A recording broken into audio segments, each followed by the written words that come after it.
सीधे आपको लिए चलते हैं भोपाल, जहां पर आरोग्य भारती का सुवर्ण प्राशन संस्कार कार्यक्रम। मुख्यमंत्री क्या कुछ कह रहे सुनते हैं।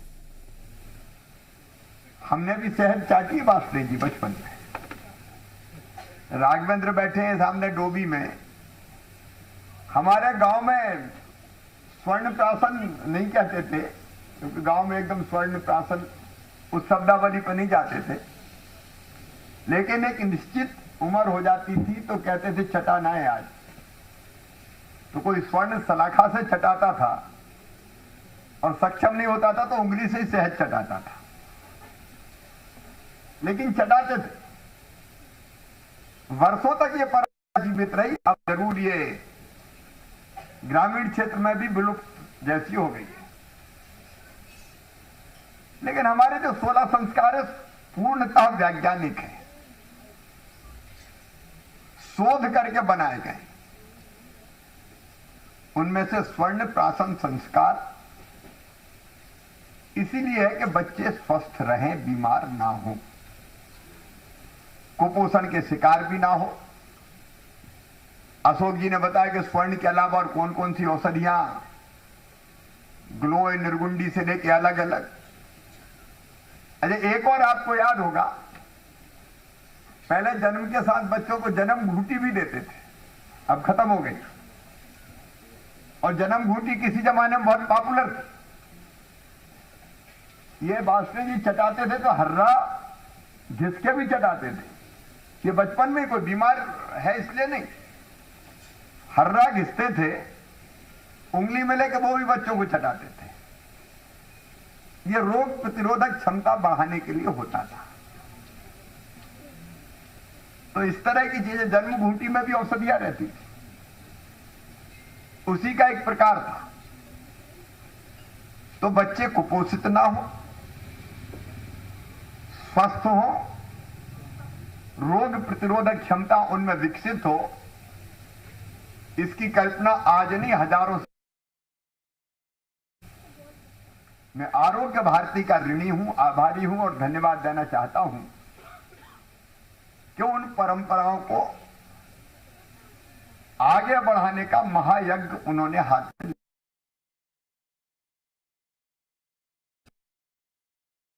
टीके लगते हैं। जैसे पल्स पोलियो अभियान है। आरोग्य भारती का ऋणी हूं, आभारी हूं और धन्यवाद देना चाहता हूं कि उन परंपराओं को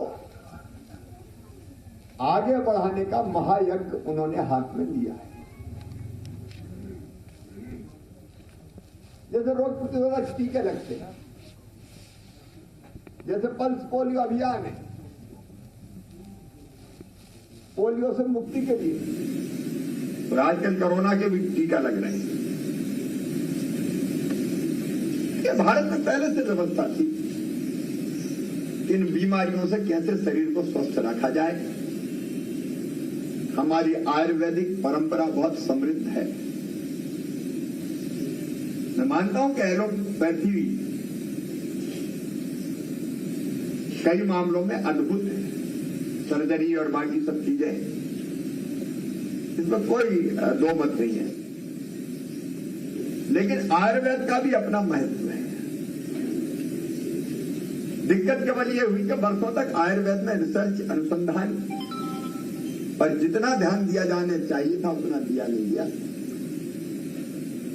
लेकिन अब सरकार उस पर ध्यान दे रही है। आयुष मंत्री यहां बैठे, प्रधानमंत्री जी भी बहुत सचेत हैं। कई तरह के प्रयोग और प्रयास आयुष मंत्रालय कर रहा है। आरोग्य भारती ने भी जो उदाहरण दिया, उनको भी आदर्श मान के काम हो रहे हैं। मुझे बताते हो खुशी है कि हमारा खुशीलाल जो आयुर्वेदिक अस्पताल है, महाविद्यालय है, उसने भी प्रतिष्ठा प्राप्त की है और बड़ी संख्या में आउटडोर पेशेंट भी, और वहां भर्ती होकर पंचकर्म और बाकी विधियों से भी आयुर्वेदिक इलाज वहां संपन्न होता है। मैं चाहता हूं कि खुशीलाल वैद्य जो हमारा महाविद्यालय है, आयुर्वेदिक हॉस्पिटल है, अस्पताल है, चिकित्सालय है, इसको हम रिसर्च सेंटर भी बना दें। उमेश शुक्ला यहां बैठे हुए हैं। क्योंकि अद्भुत है हमारी ये विधा, वो दुनिया के सामने आना चाहिए। और दुनिया को भी स्वस्थ और निरोग रखने के लिए कैसे आयुर्वेद का उपयोग हो सकता है, हमको प्रयास करना चाहिए। उस दिशा में भी हम प्रयास करेंगे। कुपोषण के खिलाफ एक अभियान मध्य प्रदेश सरकार ने हाथ में लिया है। बच्चे स्वस्थ चाहिए। आंगनबाड़ियों में वो प्रयास प्रारंभ हुए हैं और मैंने ये अपील भी की है कि एक आंगनबाड़ी में सरकार जो करती है वो करती है, आंगनबाड़ी कार्यकर्ता बाकी। लेकिन अगर समाज के जिम्मेदार नागरिक एक आंगनबाड़ी को गोद ले लें तो सरकार की सारी योजनाएं रेडी टू ईट, भोजन देने की, पोषण आहार देने की, बाकी चीज वो भी चलेगी।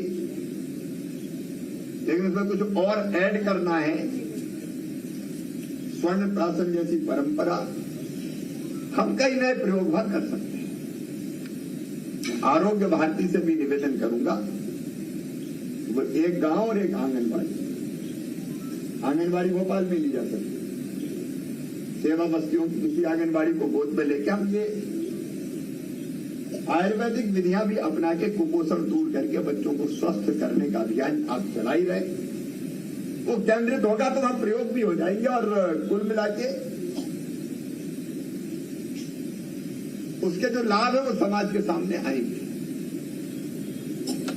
और एक गांव आप चाहें तो भोपाल के आसपास का, आप चाहें तो हम और इंटीरियर का गांव भी कोई चुन सकते हैं। आपसे सलाह मशवरा करके आप भाई आयुर्वेदिक आरोग्य करने के जितने प्रयास हैं हम और आप मिलकर सरकार और आरोग्य भारती यानी समाज मिलकर करे। अपने बच्चे स्वस्थ हों, प्रसन्न रहें, क्योंकि बिल्कुल आपने सही कहा, स्वस्थ व्यक्ति, स्वस्थ परिवार, स्वस्थ गांव तो स्वस्थ राष्ट्र। शुरू तो व्यक्ति से ही करना पड़ेगा। तो अपने से शुरू करके हम राष्ट्र को स्वस्थ करें। इस अभियान को आरोग्य भारती चला रही है तो मैं उनका अभिनंदन करता हूं। और मिलकर सरकार के साथ, आरोग्य भारती के साथ सरकार भी काम करेगी और आयुष मंत्रालय भी निरंतर प्रयासरत है अपनी आयुर्वेदिक औषधि। हमने बीच में काढ़ा भी बहुत पिलाया लोगों को, क्योंकि हम जानते हैं ग्लो जैसी औषधियां भी ऐसी होती है जिनके चमत्कारी उपयोग हो सकते हैं। क्योंकि आज मंगलवार है, मेरी कैबिनेट की बैठक होती है, इसलिए समय की सीमा है। मैं आरोग्य भारती को धन्यवाद देते हुए और गांव का चयन रामकिशोर जी आप मिलकर आरोग्य भारती के साथ करें और एक आंगनबाड़ी भोपाल की लें, ताकि हम उसके प्रयोग आसानी से लोगों को दिखा भी सकेंगे, मीडिया के मित्र भी देख सकेंगे, बाकी लोगों को भी हम समाज के दिखाएंगे। आप जरूर हाथ में लीजिए। अब पुराने जमाने में अगर बुखार वगैरह आता था तो हमारे यहाँ तो आयुर्वेदिक दवाई के वैद्य जी होते थे, आरी के वैद्य आते थे। आरी एक गांव था, कोई बीमार होता था तो एलोपैथिक डॉक्टर नहीं मिलते थे, वैद्य जी को भेजते थे बैलगाड़ी या घोड़ा गाड़ी, उसमें बैठ कर वो आते थे और बड़े प्रेम से ऐसी दवाई देते थे कि खाने में भी, चाटने में बहुत मजा आता था। ज्यादा था तो शहद में मिला के चटाते थे। तो थोड़ी चाटने के बाद हम कहते तो और नहीं ले सकते क्या, और दे दो थोड़ी। और मुझे याद है पंडित रामनारायण शास्त्री जी इंदौर में, आप लोगों ने सबने, जब हमारे गांव में कोई ज्यादा कुछ बीमारी होती थी तो रामनारायण जी के पास जाते थे। वो इतनी अच्छी दवाइयां देते थे, जैसे दाल में ही वो कहते थे चूरन डालो, तो दाल और स्वादिष्ट हो जाती थी। चूरन डालो, दवा की दवा और आम के आम, गुठलियों के दाम, स्वाद अलग से मिलता था। आयुर्वेद की परंपरा न केवल जारी रहे बल्कि बढ़ती रहे और इस क्षेत्र में आरोग्य भारती काम कर रहे हैं, संगठन काम कर रहा है। मैं बहुत आभारी हूँ। आगे साथ मिलकर काम करेंगे। बहुत बहुत धन्यवाद। माननीय मुख्यमंत्री जी की जानकारी के लिए एक सूचना देता हूँ।